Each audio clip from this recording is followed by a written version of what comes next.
अब आइए देखते हैं सिंह राशि वालों के लिए कि सिंह राशि वालों के लिए सूर्य का ट्रांजिट कैसा रहेगा। तो सिंह राशि वालों के लिए जो लग्नेश है सिंह राशि के लिए, और ये 8वें भाव में गोचर कर रहे हैं। रेवती नक्षत्र है बुध का, और बुध के भाव यहाँ पर 2nd और 11th में है, जो फायदे का और मनी गेन का भी दिखा रहा है। वहीं 8th हाउस ट्रांसफॉर्मेशन का है, जो अचानक से होने वाला है। तो यहाँ पर अगर कुल मिला के देखा जाए तो सिंह राशि के लिए समय सिंपल नहीं है। यह टाइम आपको टेस्ट करेगा और आपकी पर्सनालिटी में बदलाव आएगा। आप अंदर से बदलेंगे, लेकिन चेंज थोड़ा सा अनकंफर्टेबल दिखाई दे रहा है। आपको अच्छा नहीं लगेगा जो चेंज आप अपने आप में कर रहे हैं या आपके आसपास जो चेंज हो रहा है। अचानक सिचुएशन चेंज हो सकती है, प्लान शिफ्ट हो सकते हैं और आपको एडजस्ट करना पड़ सकता है। जहाँ तक फिनेंशियल साइड है तो फिनेंशियल साइड पर गेन के मौके तो मिलेंगे, लेकिन साथ में अचानक से खर्च और लॉस का भी रिस्क रहेगा, क्योंकि अभी 12th हाउस जो है वो आपका एक्टिव है। सोशल सर्कल में कुछ लोग दूर होंगे और कुछ नए जुड़ेंगे आपसे, जो आपके फ्यूचर में आपका काफ़ी इम्पोर्टेंट रोल, आपके जीवन में काफ़ी इम्पोर्टेंट रोल निभाएंगे। आपकी स्पीच पावरफुल होगी लेकिन हार्श भी हो सकती है, और यही चीज़ रिलेशनशिप में इम्पैक्ट डाल सकती है। अब कुल मिलाकर के देखा जाए कि आपका अगर कुंडली में पर्सनल कुंडली में बुध मजबूत है तो यह समय हिडन अपॉर्चुनिटी और सडन गेन दे सकता है। लेकिन अगर बुध कमजोर है तो फिर यहाँ पर गलत वर्ड दे देगा आपके मुंह से, या गलत डिसीजन दे देगा, जिससे फिनेंशियल लॉस होता हुआ दिखाई दे रहा है। सबसे बड़ा डेंजर यहाँ पर ईगो है, क्योंकि सिंह राशि अपने ईगो और लीडरशिप के लिए जाना जाता है। वो राजा की राशि है, किंग की राशि है, तो वो किसी के अधीन रहना नहीं चाहते। तो आप खुद को सही मानकर दूसरों की बात को इग्नोर कर सकते हैं, और यही एटीट्यूड जो है वो आपके लिए भारी पड़ता हुआ दिखाई देता है। साथ ही इम्पल्सिव फिनेंशियल डिसीजन से बचना बहुत ज़रूरी है, क्योंकि वो आपको 12वां भाव एक्टिव है तो थोड़ा सा नुकसान भी देता हुआ दिखाई दे रहा है। कंट्रोल ही आपकी सबसे बड़ी स्ट्रेंथ हो सकती है, इसलिए रिएक्ट मत कीजिए, हर सिचुएशन को ऑब्जर्व कीजिए और सही समय पर एक्शन लीजिए। अपने वर्ड को फिल्टर करके बोलेंगे तो चूंकि आपकी इस समय स्पीच ही आपकी इमेज का काम करेगा, इसलिए आपके पर्सनालिटी को थोड़ा सा ग्रोथ करने में मदद करेगा। और सबसे ज़रूरी है कि चेंज को रिस्ट्रिक्ट मत कीजिए, उसे एक्सेप्ट कीजिए। अगर आप चेंज को मतलब रिस्ट्रिक्ट करते हैं तो ग्रोथ में थोड़ा सा दिक्कत देता हुआ दिखाई दे रहा है। तो कुल मिला के देखा जाए तो सिंह राशि वालों, यह सूर्य का रेवती नक्षत्र में जो गोचर है वो आपके लाइफ में चैलेंजेस नहीं ला रहा है, बल्कि आपको ट्रांसफॉर्मेशन की तरफ लेकर के जाएगा, बदलाव की तरफ लेके जा रहा है। यह समय आपको तोड़ने के लिए नहीं, बल्कि आपको एक स्ट्रॉन्ग वर्जन बनाने के लिए आया है। क्योंकि आप राजा की राशि से बिलोंग करते हो और शासन करना आपकी फितरत में है, तो उसी को थोड़ा सा मजबूती देने के लिए आया है। यह समय आपको तोड़ने नहीं, बल्कि आपको एक बता ही दिया कि स्ट्रॉन्गर वर्जन में बनाने के लिए आया है। अगर आप ईगो को कंट्रोल कर लेते हो, चेंज को एक्सेप्ट कर लेते हो, स्मार्ट डिसीजन ले लेते हैं तो बल्ले बल्ले है। और यही आपको पावर, क्लैरिटी और हिडन सक्सेस भी देता हुआ दिखाई दे रहा है।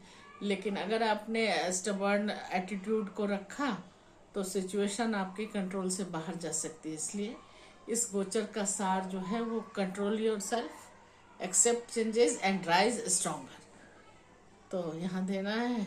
और सूर्य को जल देते रहिए। सूर्य के ट्रांजिट के बाद सूर्य को जल देना ही एक विकल्प है। यहाँ पर ज़्यादा उपाय की बात नहीं करूँगी। और 31 मार्च को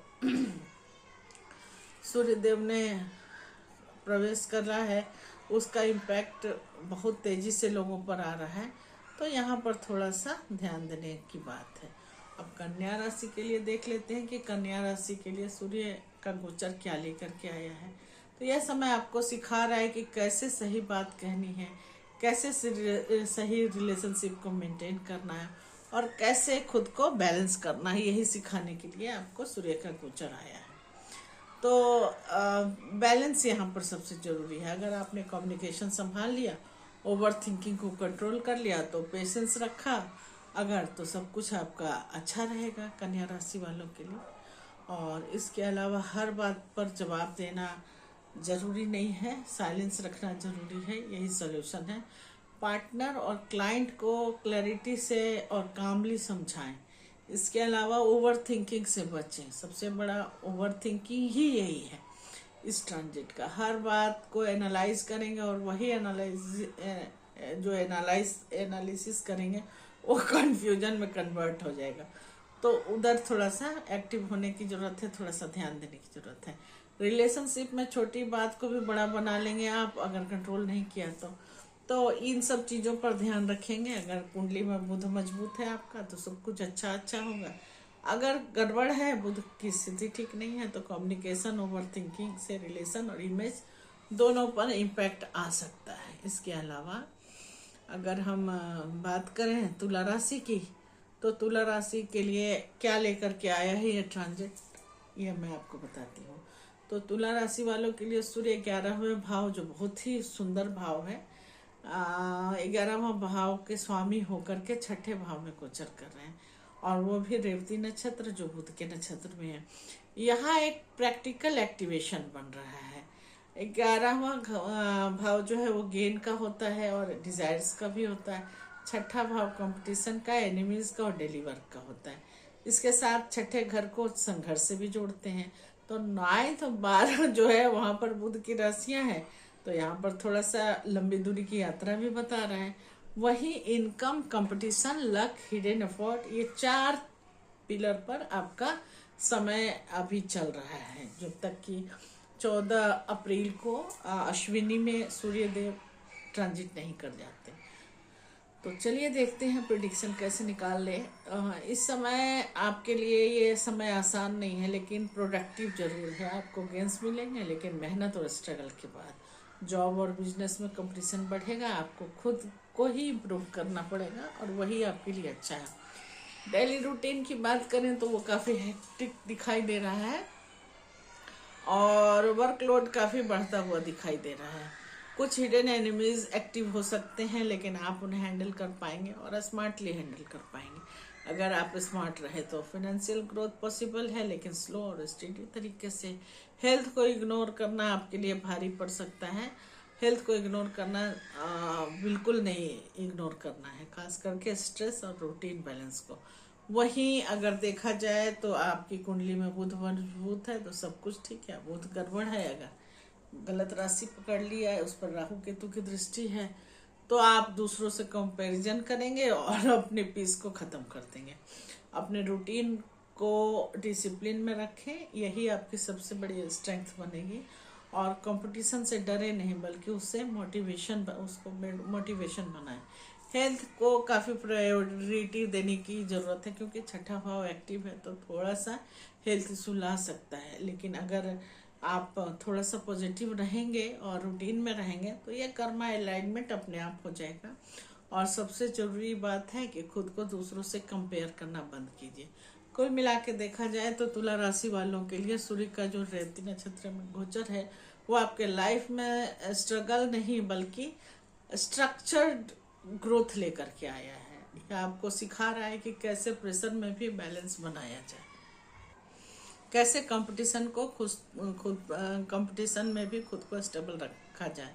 अगर डिसिप्लिन रखा गया, हेल्थ को संभाल लिया गया, फोकस बनाए रखा, तो यही समय आपको स्टडी ग्रोथ देगा, सक्सेस देगा, स्ट्रॉन्ग कॉन्फिडेंस भी लाएगा और लॉन्ग टर्म गेन देगा। जो स्ट्रॉन्ग कॉन्फिडेंस से आप डिसीजन लोगे वो आपको गेन की तरफ लेकर जाएगा। लेकिन अगर आप इम्बैलेंस में चले गए तो स्ट्रेस और कन्फ्यूजन के सिवा कुछ नहीं मिलेगा। इसलिए यह गोचर आपको बैलेंस बनाए रखने के लिए बता रहा है और डिसिप्लिन अपनाइए, तभी आप आगे आसानी से बढ़ सकते हैं। तो कुल मिलाकर के देखा जाए तो इनके लिए ये समय काफ़ी अच्छा है।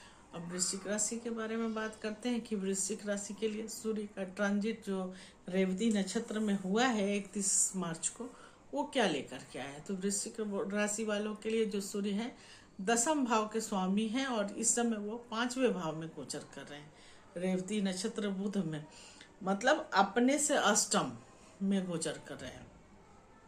फिर भी यहाँ पर एक पावरफुल क्रिएटिव एक्टिवेशन बन रहा है। 10th हाउस जो करियर, स्टेटस और ऑथोरिटी का है, 5th हाउस दिमाग का, इंटेलिजेंस का है, और 8th और 11th हाउस जो है वो बुध की राशियाँ वहाँ उदित हो रही हैं जो ट्रांसफॉर्मेशन का है। तो यहाँ यानी करियर, क्रिएटिविटी, रिस्क और हिडन गेन, 4 चीजें, 4 पिलर पर आपका चल रहा है ये सूर्य का गोचर। तो देखिए आगे कैसे प्रेडिक्शन बनती है। तो कुल मिलाकर के देखा जाए कि ये समय आपके लिए ऑर्डिनरी नहीं है। यह टाइम आपको स्पॉटलाइट में ला सकता है। करियर में अपनी क्रिएटिविटी से और इंटेलिजेंस से आप आगे बढ़ सकते हैं और आपको दिखाने का मौका भी मिलेगा। आप कुछ अलग कर सकते हैं जिससे लोग आपको नोटिस भी करेंगे। और अगर आप क्रिएटिव फील्ड में या ट्रेडिंग में, स्पेकुलेशन में, या किसी तरह का कांटेक्ट या इस तरह से मिलते जुलते कंटेंट में हैं आप, तो आपके लिए ग्रोथ का समय है, लेकिन रिस्क के साथ ग्रोथ है। लव लाइफ में इंटेंसिटी बढ़ेगी और इमोशंस डीप होंगे। अट्रैक्शन स्ट्रांग होता हुआ दिखाई दे रहा है, लेकिन पॉजिटिव काफ़ी आप हो जाएंगे, आपको बहुत जल्दी बुरा लगेगा। अचानक गेन के योग भी बन रहे हैं, चूंकि 11th हाउस भी एक्टिव है, खासकर नेटवर्क या हिडन सोर्स से। लेकिन हर चीज़ फास्ट और अनप्रिडिक्टेबल भी रहेगी। अब 8th हाउस जब एक्टिवेट है तो होगा ही इस तरह का। अगर कुंडली में बुध मजबूत है तो सब कुछ पॉजिटिव होगा, लेकिन अगर बुध कमजोर है तो गलत रिस्क ले लेंगे आप, और जो इमोशनल डिसीजन है उस तरह का ले लेंगे जिसके कारण आपको लॉस हो सकता है। यहाँ सबसे बड़ा डेंजर है जो इम्पल्सिव रिस्क लेना है। इम्पल्सिव रिस्क तो आपको बिल्कुल नहीं लेना है, क्योंकि एक्साइटमेंट में आकर बिना सोचे समझे अगर डिसीजन ले सकते हैं तो लॉस ही लॉस है। लव लाइफ में भी ओवर अटैचमेंट और कंट्रोल करने की टेंडेंसी आपकी रहेगी, जो रिलेशनशिप को काफ़ी डिस्टर्ब कर सकती है, और ओवर कॉन्फिडेंस भी आएगा जिससे आपको नुकसान हो सकता है। कहने का मतलब है कि रिस्क ले, लेकिन कैलकुलेटिव रिस्क ले, इमोशन में नहीं, लॉजिक से डिसीजन लेने की जरूरत है। अपनी क्रिएटिविटी को सही डायरेक्शन दें और रैंडम नहीं, फोकस एक्शन में फोकस रखें और एक्शन लें उसके तरफ। रिलेशनशिप में स्पेस देना सीखें, हर बार डोमिनेशन नहीं चलेगा। कंट्रोल को करने की कोशिश करेंगे तो बातें बिगड़ सकती है, और सबसे जरूरी बात है कि थोड़ा सा पेशेंस रखने की जरूरत है। कुल मिलाकर के वृष राशि वालों, यह सूर्य का रेवती नक्षत्र में गोचर जो है वो आपके लाइफ में एक्साइटमेंट नहीं बल्कि पावरफुल ट्रांसफॉर्मेशन लेकर के आया है। यह आपको मौका दे रहा है कि खुद को कैसे इम्प्रूव करना है, खुद को एक्सप्रेस करने के कैसे करना है, और खुद को अपग्रेड कैसे करना है। तो अगर आप इमोशंस को कंट्रोल कर लेंगे, रिस्क समझदारी से लेते हैं और फोकस बनाए रखते हैं, तो यही समय आपको रिकॉग्नाइजेशन की तरफ ले जाएगा, क्रिएटिव सक्सेस देगा, और हिडन गेन्स भी दे सकते हैं, या अचानक से गेन्स भी, स्पेकुलेशन से अचानक गेन्स भी आ सकते हैं। लेकिन अगर आप इम्पल्सिव हो गए और तो वही एनर्जी आपके लिए खिलाफ चली जाएगी। यह गोचर का सार समझिए, सोच समझ के रिस्क लेना है, अपने इमोशंस को कंट्रोल करने हैं, और पावर को, जो आपकी आत्मशक्ति है, उसको सही दिशा में ले जाना है। और उपाय के रूप में तो वृश्चिक राशि खुद ही अपने आप में एक उपाय है, तो यहाँ पर उपाय की बहुत ज़्यादा जरूरत मुझे नहीं दिख रही है। अब धनु राशि के बारे में बात कर लेते हैं। धनु राशि वालों के लिए सूर्य जो है 9वें भाव के स्वामी होकर के, जो लक का है, ब्लेसिंग का है, इस समय 4थे भाव में गोचर कर रहे हैं, जो घर का, मेंटल पीस का है। और नक्षत्र सबके लिए बुध का ही है, रेवती नक्षत्र। तो यहाँ पर इंटरेस्टिंग कॉम्बिनेशन काफ़ी बन रहा है, चूँकि 9th हाउस लक का है, गुरु कृपा का है, 4th हाउस कंफर्ट का है, मैंने पहले ही बता दिया, और 7th और 10th हाउस जो है वो स्टेटस का, रिलेशनशिप का और बिजनेस का, यानी लक, होम, करियर और रिलेशनशिप, इसी 4 पिलर पर आपका पूरा ये 15 दिन चलेगा। तो यह समय आपको भीतर से स्टेबल बनाने का है। बाहर की ग्रोथ आपको तभी मिलेगी जब आप अंदर से पीसफुल रहेंगे और क्लैरिटी होगी आपको। घर परिवार में जो भी फैसला लिया जाएगा उसमें भी आपकी अहम भूमिका रह सकती है। करियर को डायरेक्टली इफेक्ट करेंगे आपके जो भी घर परिवार से जुड़े हुए फैसले हैं। हो सकता है आपको चौथा भाव एक्टिव है तो वर्क फ्रॉम होम हो जाए, प्रॉपर्टी का कोई काम हो जाए, रिलोकेशन हो जाए, या फैमिली की कोई रिस्पॉन्सिबिलिटी मिल जाए। गाड़ी के भी योग हैं, अगर आप चाहते हैं या बहुत दिन से आपका गाड़ी का काम रुका हुआ है, गाड़ी परचेज करना है, नहीं कर पा रहे हैं, तो ये समय गाड़ी को खरीदने का भी है, तो वो भी काम आपका हो सकता है। अब करियर की बात करें तो धीरे धीरे करियर में ग्रोथ होती दिखेगी, लेकिन स्टेबल और लॉन्ग टर्म रहेगी। ये नहीं कि एकदम से बढ़ा और उसके बाद फिर स्लो डाउन हो गया, नहीं, स्टेप बाय स्टेप बढ़ेगा लेकिन स्टेबल होगा। रिलेशनशिप में प्रैक्टिकल डिसीजन लेने होंगे आपको, इमोशन नहीं चलेगा। लॉजिकल कनेक्शन काफ़ी बढ़ाना पड़ेगा आपको, और लक आपका साथ तो देगा, लेकिन तभी जब आप ग्राउंडेड रहेंगे। थोड़ा भी ईगो आ गया या थोड़ा सा ईगो या अपना ओवर कॉन्फिडेंस आया तो ये थोड़ा सा आपके लिए सही नहीं रहेगा। अगर आपकी कुंडली में बुध स्ट्रांग है तो बुध के सारे एट्रीब्यूट आपके अच्छे होंगे, वाणी अच्छी होगी, लर्निंग अच्छी होगी। लेकिन अगर बुध वीक है तो आप खुद ही कंफ्यूज हो जाएंगे और फैमिली में टेंशन रहेगा। कोई भी डिसीजन आप ऐसा गलत ले लेंगे जो आपको लाभ के बजाय हानि दे देगा। तो सबसे बड़ा यहाँ पर जो इशू है वो ओवर थिंकिंग और कंफ्यूजन का है। आप बहुत ज़्यादा सोचकर सिंपल डिसीजन भी को भी कॉम्प्लिकेटेड बना सकते हैं। इसलिए फैमिली मैटर में ईगो क्लासेस हो सकता है, तो उसको उधर थोड़ा सा स्टेबल रहने की कोशिश कीजिए, थोड़ा चुप रहने की कोशिश कीजिए। और कंफर्ट जोन में फंसने का खतरा है तो थोड़ा सा काम पे लग जाइए। ज्योतिष का मतलब ये थोड़ी है कि सब कुछ बदल जाए। ज्योतिष का मतलब तो अलर्ट मोड में आने का है कि हाँ ये होने वाला है तो हम इसको अपने कर्म से बदल दें। बाकी डिसीजन सिंपल रखें, ओवर एनालिसिस से बचें। इसके अलावा फैमिली और करियर के बीच में बैलेंस बनाइए, क्योंकि इमोशन ज़्यादा आपका रहेगा तो लॉजिक कम रहेगा, तो लॉजिक को यूज़ करें। और सबसे ज़रूरी है, चूँकि छठा भाव एक्टिव हो रहा है, तो आपको डेली रूटीन को भी ठीक करना चाहिए। तो धनु राशि वालों, या सूर्य का जो रेवती नक्षत्र में गोचर है वो पहले अंदर से मजबूत बना रहा है आपको। साथ में वो ये कह रहा है कि फाउंडेशन स्ट्रांग है तो ग्रोथ अपने आप आएगी। अगर आपने माइंड को काम रखा, डिसीजन को सिंपल रखा, तो बैलेंस आ जाएगा और बैलेंस मेंटेन करना ही बचेगा। बाकी तो सही सब कुछ सही ही है, तो सही समय आपको देगा स्टेबल सक्सेस। अगर सही समय पर डिसीजन लेते हैं तो ये सही समय पर सही डिसीजन लेने के बाद आपको पीसफुल लाइफ मिल सकती है, लॉन्ग टर्म ग्रोथ भी हो सकता है। लेकिन अगर आप कंफ्यूजन में फंसे रहे तो जो अपॉर्चुनिटी आनी थी वो भी निकल जाएगी, और कंफर्ट जोन में रुके हैं तो रुके रहेंगे, अपने आराम को ही तवज्जो देंगे, जिसके कारण ग्रोथ काफ़ी स्लो हो जाएगा। तो ये गोचर बताता है कि ग्राउंडेड रहें, सिंपल सोचो और स्टेप बाय स्टेप आगे बढ़िए, नहीं तो फिर फंसने का डर है। अब मकर राशि के बारे में बात करते हैं कि मकर राशि वालों के लिए सूर्य का गोचर जो है वो 8वें भाव जो ट्रांसफॉर्मेशन का है, और इस समय 3रे भाव में गोचर हो रहा है।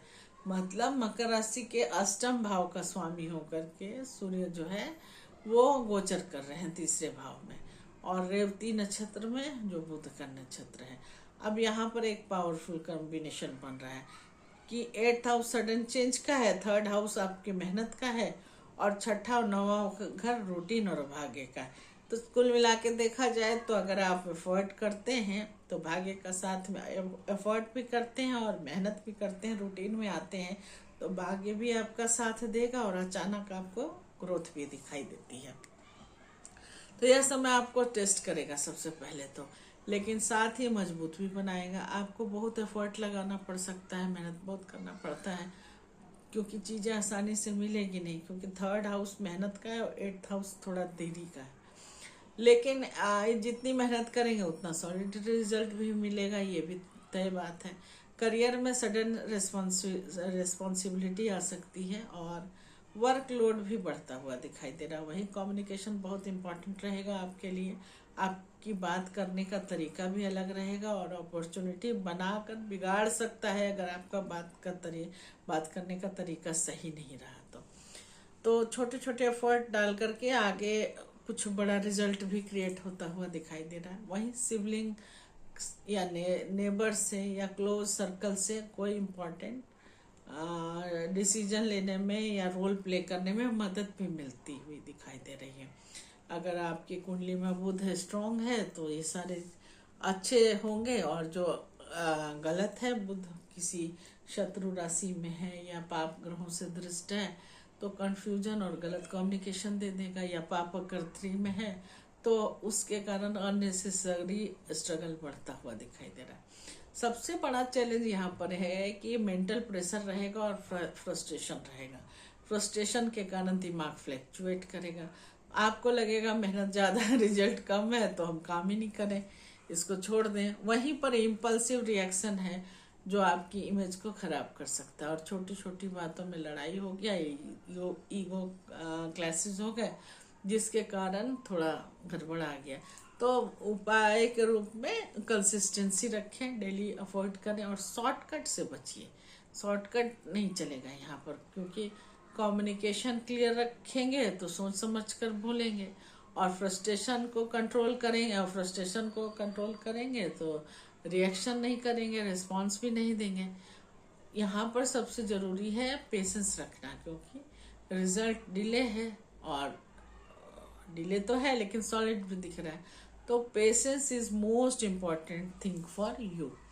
तो मकर राशि वालों कुल मिलाकर के देखा जाए तो सूर्य का रेवती नक्षत्र में गोचर आपको आराम देने नहीं बल्कि थोड़ा सा अपग्रेड करने के लिए आया है।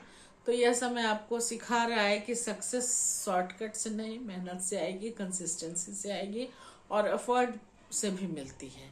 अगर आपने मेहनत जारी रखी और कम्युनिकेशन सही रखा, साथ में पेशेंस भी रखा, तो यही समय आपको देगा स्ट्रॉन्ग पोजीशन, रिस्पेक्ट और लॉन्ग टर्म सक्सेस। लेकिन अगर आपने फ्रस्ट्रेशन में आकर के कुछ गलत डिसीजन किया या फिर कंसिस्टेंसी लो कर दी तो स्ट्रगल बढ़ सकता है। इसलिए गोचर का सार अगर कुल मिला के देखा जाए तो मेहनत करो, शांत रहो और लगातार आगे बढ़ो। जुबान पर लगाम लगा के रहना पड़ेगा अगर देखा जाए तो। हर शनिवार को आप थोड़ा सा पूजा पाठ पर ध्यान दें। इसके अलावा कुंभ राशि की बात करें तो कुंभ राशि वालों के लिए सूर्य का गोचर थोड़ा सा एंटी होता है, क्योंकि सूर्य और शनि में बनती नहीं है। वैसे तो मकर राशि के भी स्वामी शनि ही हैं, तो वहाँ पर भी थोड़ी सी दिक्कत तो है, लेकिन कुंभ राशि में भी दिक्कत है, ये मैं बताना चाह रही हूँ। तो 7वें भाव के स्वामी होकर के जो पार्टनरशिप पब्लिक डीलिंग का है, और इस समय सूर्य देव जो है 2nd हाउस में गोचर कर रहे हैं। रेवती नक्षत्र बुध है जो कम्युनिकेशन का है, 2nd हाउस भी वाणी का है, तो स्ट्रेट फॉरवर्ड बोलने की आदत रहेगी आपको, शुगर कोटिंग करने की आदत नहीं रहेगी। तो यहाँ पर एक पावरफुल फिनेंशियल नेटवर्किंग कॉम्बिनेशन बन रहा है 7th हाउस का, 2nd हाउस का और 5th और 8th जो बुध की राशियां हैं जो इंटेलिजेंट सडन गेन या लॉस को दिखा रहे हैं। यानी 4 पिलर पर है आपका इस महीने 15 दिन, मनी, पार्टनरशिप, कम्युनिकेशन और सडन गेन, ये सब एक साथ एक्टिव हैं। तो इसको कैसे हम यूटिलाइज करें, तो यह समय फिनेंशियल ग्रोथ का और स्मार्ट अर्निंग का है। इनकम के नए सोर्सेज बनेंगे और सक्सेस भी आपको मिलेगी, खास करके पार्टनरशिप से, नेटवर्किंग से, बातचीत के दौरान आपको अच्छे से बात करने पर, कम्युनिकेशन डेवलप करने पर आपको काम मिल सकता है। बिजनेस वालों के लिए डील्स और कोलैबोरेशन के चांसेस स्ट्रॉन्ग है। आपकी स्पीच आपकी सबसे बड़ी स्ट्रेंथ बनने वाली है। सही वर्ड सही समय पर बोलना आपको फैसला दिला सकता है और फायदा भी दिला सकता है। अगर कोई कोर्ट कचहरी का है तो फैसला भी दिला सकता है। फैमिली में फाइनेंशियल डिसीजन या कोई प्लानिंग हो सकती है, लेकिन इनकम जितनी तेजी से आएगी उतनी तेजी से फ्लश आउट भी हो, मतलब निकल भी जाएगा। कहने का मतलब है कि अगर कुंडली में बुध स्ट्रांग है तो सब कुछ अच्छा, अगर बुध वीक है तो गलत डिसीजन, लॉस और कम्युनिकेशन इशू हो सकता है। सबसे बड़ा जो खतरा है यहाँ पर वो फाइनेंशियल मिसअंडरस्टैंडिंग का और मिसमैनेजमेंट का, दोनों ही बातें हैं। इम्पल्सिव स्पेंडिंग काफ़ी रहेगा आपका, जो गलत है, और इन्वेस्टमेंट को भी गलत तरीके से करा सकता है, जिसके कारण नुकसान हो सकता है। पार्टनरशिप में ट्रस्ट इशू आ सकता है और बातों से मिसअंडरस्टैंडिंग भी हो सकता है। वहीं पैसा आया, उसे मैनेज करना सीख गए तो पैसा एक्यूमुलेट हो जाएगा। और हर डील को वेरीफाई करें, ब्लाइंडली कहीं ट्रस्ट नहीं करना है। कम्युनिकेशन क्लियर रखें और काफ़ी एम्बिशियस भी रहें। वही इन्वेस्टमेंट को भी सोच समझ के करें और रिस्क को कैलकुलेट करें कि इसमें फ़ायदा है, नुकसान है। टर्म कंडीशन को अच्छे से पढ़ करके तब कहीं इन्वेस्ट करें।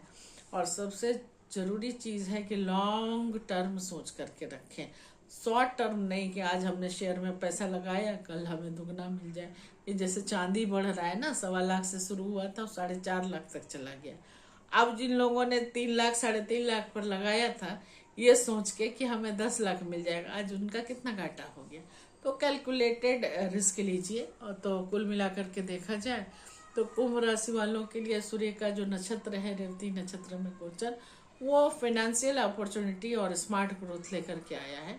ये समय कह रहा है कि पैसा कमाना काफ़ी ही नहीं बल्कि उसको संभालना जरूरी है। आपकी टेंडेंसी ऐसी हो जाती है कि आप कमाते तो हो लेकिन हिसाब किताब आपका थोड़ा सा कमज़ोर रहता है।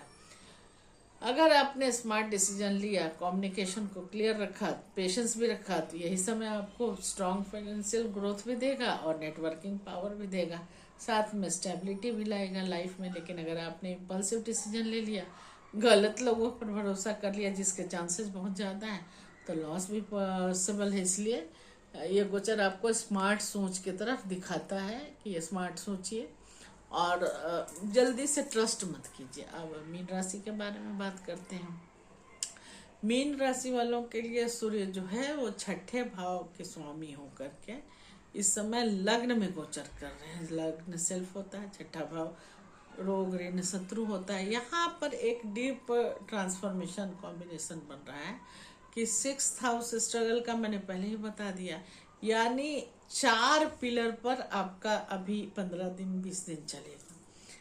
फर्स्ट हाउस जैसे हीलिंग है या सेल्फ चेंज है, रिलेशनशिप शिफ्ट है या इमोशनल क्लैरिटी, ये सब के सब अभी एक्टिव हैं आपके लाइफ में। तो आपके लिए ये समय सेल्फ ट्रांसफॉर्मेशन का है। आप खुद को नए तरीके से देखेंगे और बदलने की कोशिश भी करेंगे। पुरानी प्रॉब्लम्स जो है उसको धीरे धीरे ख़त्म करने लगेंगे या होने भी लगेगी। हेल्थ में इम्प्रूवमेंट आ सकता है अगर आप पिछले समय कुछ समय से बीमार हैं, और अगर आप कॉन्शियस एफर्ट करते हैं तो आपको फ़ायदा भी मिलता है। रिलेशनशिप में क्लैरिटी भी आएगी और आपकी समझ जो है क्या सही है क्या गलत है ये आपको समझ भी आएगा। रिलेशनशिप में लाइफ में एक चैप्टर क्लोज होगा और कुछ ना कुछ नया चैप्टर दूसरा शुरू होगा। इसलिए कुल मिला के देखा जाए तो बुध आपकी कुंडली में अगर स्ट्रांग है, क्योंकि डिस्पोजिटर है बुध, जैसा डिस्पोजिटर रहेगा वैसा आपको फल मिलेगा। अगर बुरा है, पाप ग्रहों से दृष्ट है, पाप कर्त्री में है या पाप ग्रहों के साथ है, तो थोड़ा सा कंफ्यूजन, ओवर थिंकिंग और इमोशनल डिस्टर्बेंस भी आ सकता है। तो वहीं पर देखा जाए कि सबसे बड़ा जो चैलेंज है मीन राशि वालों के लिए वो ओवर थिंकिंग और इमोशनल इम्बैलेंस दिखाई दे रहा है। आप हर चीज़ को ज़्यादा फील कर सकते हैं, छोटी छोटी बात पर हर्ट भी हो सकते हैं और सेल्फ डाउट भी आ सकता है आपको। इसलिए खुद को टाइम दें समझने का और रेस्ट करें और हीलिंग पर ध्यान दें। जो अगर तबीयत खराब है वहीं मेडिटेशन और साइलेंस की, चुप रहने की प्रैक्टिस करें, माइंड काम होगा। अगर बोलेंगे तो बोलते चले जाएंगे। ऐसे भी मीन राशि के लोग बातूनी बहुत होते हैं ना, बड़ी बड़ी इमोशनल होते हैं, तो उनका मूड बराबर स्विंग होता रहता है, कभी कुछ बोलेंगे कभी कुछ बोलेंगे। तो यहाँ पर ये चीज़ें थोड़ा ध्यान देनी है। पास्ट को छोड़कर मन जो भी पास्ट में चीज़ें हैं उसको गले से आत्मसात मत करें, उसको छोड़ना सीखिए, तभी न्यू बिगनिंग होगी। पुरानी चीज़ें जाएंगी तभी तो नई चीज़ें आएंगी ना। रिलेशनशिप में क्लैरिटी रखें, अननेसेसरी अटैचमेंट छोड़ें और सबसे बड़ा खुद पर भरोसा करें। तो कुल मिला के देखा जाए तो मीन राशि वालों के लिए यह सूर्य का जो राशि परिवर्तन है जो 31 मार्च को हुआ है रेवती नक्षत्र में, वो इनके लिए एंडिंग नहीं बल्कि पावरफुल रिबर्थ दिखाई दे रहा है, वो लेकर के आया। यह समय कह रहा है कि पुराना छोड़ो और नया अपनाओ। अगर आपने पास्ट को रिलीज किया, माइंड को काम किया, खुद पर विश्वास किया, तो यही समय आपको पीस देगा, क्लैरिटी देगा और लाइफ में कोई ना कोई डायरेक्शन देगा। अगर आप पास्ट में फंसे रहेंगे, कंफ्यूजन और इमोशनल पेन बढ़ाएंगे, तो आपको ही दिक्कत होगी। तो इसलिए यह गोचर का कुल मिला के सार है कि छोड़ना सीखो, खुद को हील करो और नई शुरुआत की तैयारी करो। उपाय के रूप में मीन राशि जल तत्व की राशि है, तो यहाँ पर कोई फिक्स उपाय नहीं है और ना ही कोई शुभ समय फिक्स है। अंदर की पीस ही आपके लिए सबसे बड़ा शुभ समय है। अगर आपको अंदर पीस आ रहा है या कोशिश कर रहे हैं, तो वही आपके लिए सबसे बड़ा है। अब इस गोचर का एक ही सारा मैंने बता ही दिया कि रेवती नक्षत्र में आकर हम सभी को माइंड को, डिसीजन को और डायरेक्शन को सुधारने का मौका देगा। नक्षत्र की टेंडेंसी ही यही है। हर राशि के लिए मैसेज अलग है, लेकिन कोर एक ही है। सोच बदलो, निर्णय लो और सही निर्णय लो। लाइफ को नेक्स्ट लेवल पर लेकर के जाओ, ये कोर है सारी राशि के लिए। इसके अलावा आपका पूरा जॉडिक जो है वो उसमें इसका जो फ्लेवर है वो रहेगा नक्षत्र का। बाकी तो अलग अलग है। अब कुल मिला के देखें तो ये जो भी आपने महसूस किया, अगर एक भी चीज़ रेजोनेट करता है, मुझे उम्मीद है रेजोनेट तो करेगा ही, लेकिन आपकी तरफ से अगर अच्छा लगता है आपको, तो यही मेरा मोटिव है कि आप लोगों को सही ज्ञान दिया जाए। ये जो आपने अभी सुना ये जनरल प्रिडिक्शन था, लेकिन सच्चाई ये है कि आपकी कुंडली में कौन सा ग्रह कब ट्रिगर हो रहा है और कैसे ट्रिगर कर रहा है, क्या ट्रिगर कर रहा है, ये सिर्फ पर्सनल एनालिसिस से ही क्लियर होगा। ये तो कुल मिलाकर के मोटे तौर पर जो बातें थी वो मैंने बताया। अगर अपनी लाइफ में कंफ्यूजन को ख़त्म करना चाहते हैं, क्लियर डायरेक्शन में जाना चाहते हैं, तो वेट मत कीजिए, मुझसे पर्सनल कंसल्टेशन भी बुक करा सकते हैं, क्योंकि सही समय पर लिया गया एक डिसीजन आपकी पूरी लाइफ को बदल सकता है। ऐसे ही हर वीडियो में आप जुड़ते रहिए, देखते रहिए ऐसे ही डीप और एक्यूरेट प्रिडिक्शन के लिए। और हाँ, लाइक, शेयर और सब्सक्राइब करना नहीं भूलिए। अगर आपको अच्छा लगता है तो अपने दोस्तों को भी इसको शेयर कर सकते हैं। फिर मिलेंगे किसी अगले टॉपिक पर। कल मिलते हैं। हाँ, नमस्कार, आपका दिन शुभ।